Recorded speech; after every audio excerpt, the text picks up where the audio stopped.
di kananmu, di kananmu. Mana? Di kananmu itu. Mana? Kananmu itu. Oke, dia. Lapo ya? Dadi nang kene iki awak dhewe ape membuat video yang bertema tentang studi Al-Qur'an. Oke, lanjut. Sebelumnya kenalan sih. perkenalan saya. Oke, perkenalkan nama saya Muhammad Daud Rizal dengan NIM 0904062361 dari Prodi Sistem Informasi. Oke. Perkenalkan nama saya Ahmad Bintang Asraf Rani dari Prodi Sistem Informasi dengan NIM 0904062303. Oke, jadi di sini kita akan menjelaskan tentang studi Al-Qur'an. Apa sih itu studi Al-Qur'an? Kalau menurut saya pengertian dari studi Al-Quran yaitu berkaitan dengan asal-usul katalogan para ulama berselisih pendapat diantaranya dari Al-Yani, Al-Farah, dan Al-Azhari. Terus Oke, dari saya pengertian Al-Qur'an. Al-Qur'an adalah kitab suci dalam agama Islam yang diyakini sebagai wahyu Allah Subhanahu wa taala kepada Nabi Muhammad SAW. Dan yang kedua, apa itu isi kandungan Al-Qur'an? wah, ini di sini saya sangat singkat sekali, yakni isi kandungan dari Al-Quran. Al-Quran adalah sebagai pedoman hidup umat Islam, berisi pokok-pokok ajaran yang berguna sebagai tuntunan manusia dalam menjalani kehidupan.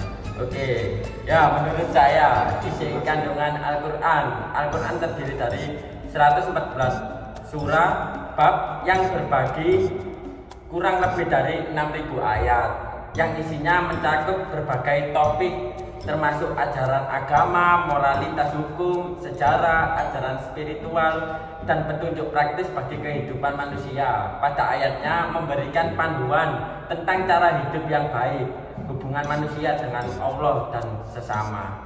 Dan yang poin ketiga, apa itu kedudukan atau fungsi pada Al-Qur'an? Oke, yang saya buat di sini yakni simpel-simpel saja ya, nggak Ya. bisa ribet-ribet. Oke, Al-Quran mempunyai beberapa fungsi, di antaranya adalah petunjuk bagi seluruh umat manusia, sumber pokok ajaran Islam, dan bukti kebenaran Nabi Muhammad SAW. Oke, lanjut Mas Daud, silakan. Ya, menurut saya ya Mas Bintang. Dengan itu pada kedudukan atau fungsi Al-Qur'an memiliki pada petunjuk pedoman hidup, sumber hukum, sumber ajaran keagamaan, penyembuhan dan hidayah. Berdasar definisi tersebut, menurut Quraish Shihab ada 4 unsur yang menjadikan sesuatu disebut mukjizat. Yang pertama, halal atau peristiwa yang luar biasa. Yang kedua, terjadi atau dipaparkan oleh seorang yang mengaku nabi. Yang ketiga, mengandung tantangan terhadap yang meragukan kenabian. Yang keempat, tantangan tersebut tidak mampu atau gagal dilayani. Dengan poin yang terakhir, hikmah penggunaan bahasa Arab menurut Mas Bintang itu apa? Ini di sini saya menulis bahasa Arab sebagai bahasa Al-Quran. yakni Al-Quran adalah wahyu Allah yang diturunkan kepada Nabi terakhir Muhammad SAW. Dengan melalui malaikat Jibril alaihissalam sebagai wahyu terakhir, Al-Quran berlaku sepanjang masa dan untuk semua umat manusia. Karena itulah ajaran-ajaran Islam bersifat universal. Oke, menurut saya hikmah penggunaan bahasa Arab ya Mas Bintang. Pada pemeliharaan ajaran agama, bahasa Arab adalah bahasa asli Al-Quran dengan kitab suci yang di dalam agama Islam.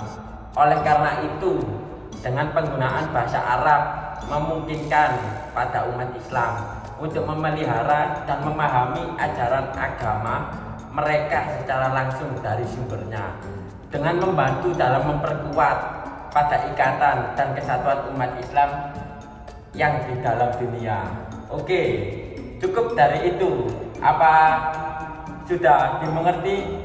Insya Allah sudah saya mengerti. Tapi di sini saya ada kesimpulan yang menarik.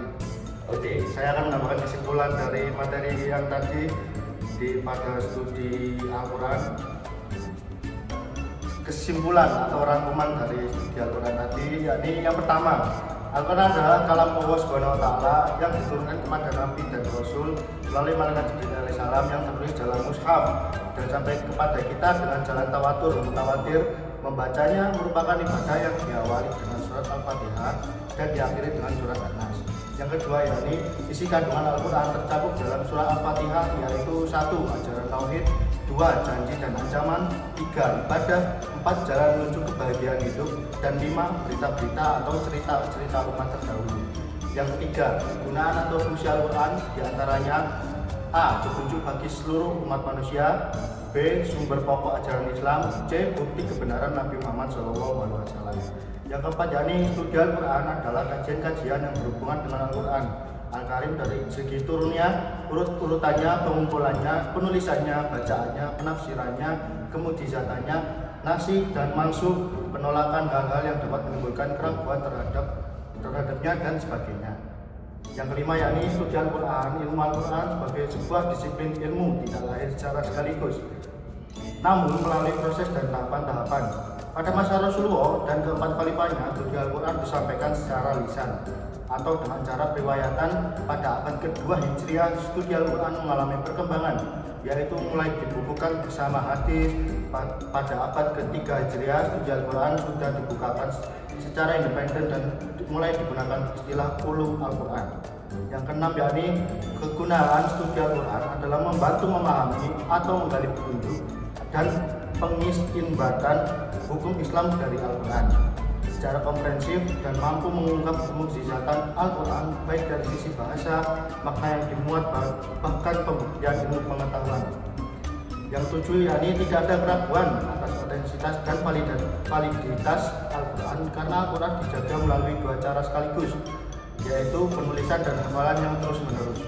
Yang ke-8 yakni yang tadi bahasa Arab sebagai bahasa Al-Quran karena Rasul dan yang diutus menyampaikan Al-Quran tersebut, Nabi Muhammad, adalah berbahasa Arab dan disampaikan kepada umat yang berhadapan langsung dengan tersebut juga berbahasa Arab.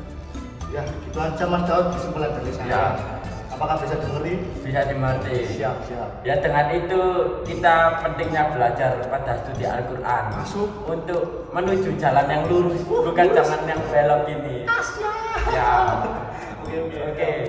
Sekian dari presentasi kelompok kami. Bila ada salah kata mohon maaf. Wassalamualaikum warahmatullahi wabarakatuh.